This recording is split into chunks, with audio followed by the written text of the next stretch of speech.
All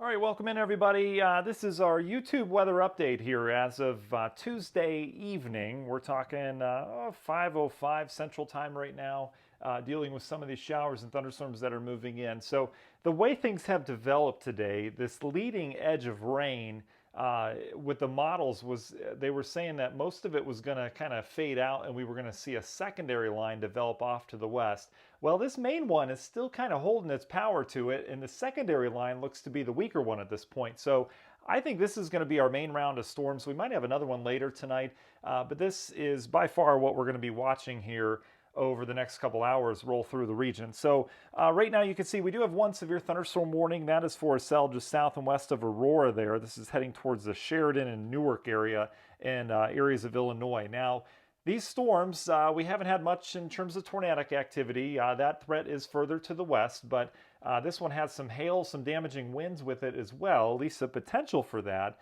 in addition to lots of lightning as you see there and some heavy rain.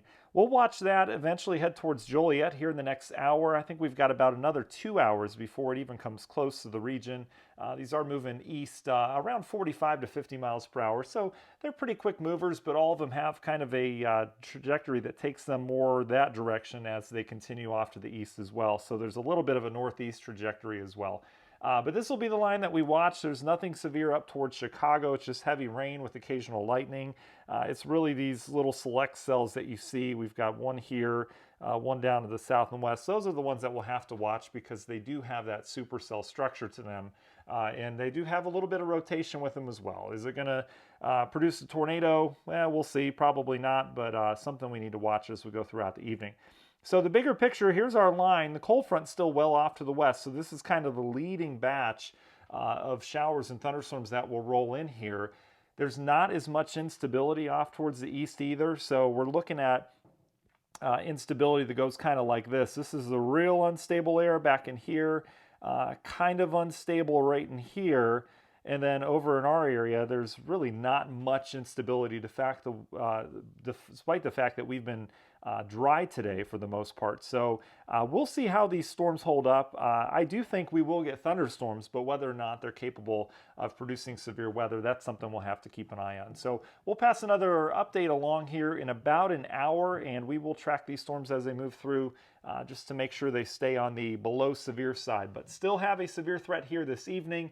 It is not high. I wasn't impressed with it this morning. I'm still not too impressed with it, but a couple of these isolated cells that we see are packing a punch, so we'll have to keep an eye on those as those move in. So timeline on this, again, I think about another hour and a half or so before the stronger stuff moves in. We are going to see some of this activity up towards Chicago affect areas of Lake County here shortly, at least near Whiting, maybe Hammond area, but I think the bulk of this back here is what we're waiting on as that moves in.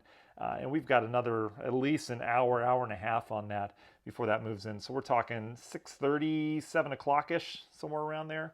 So we'll pass another update along to you coming up around there. Thanks for joining us.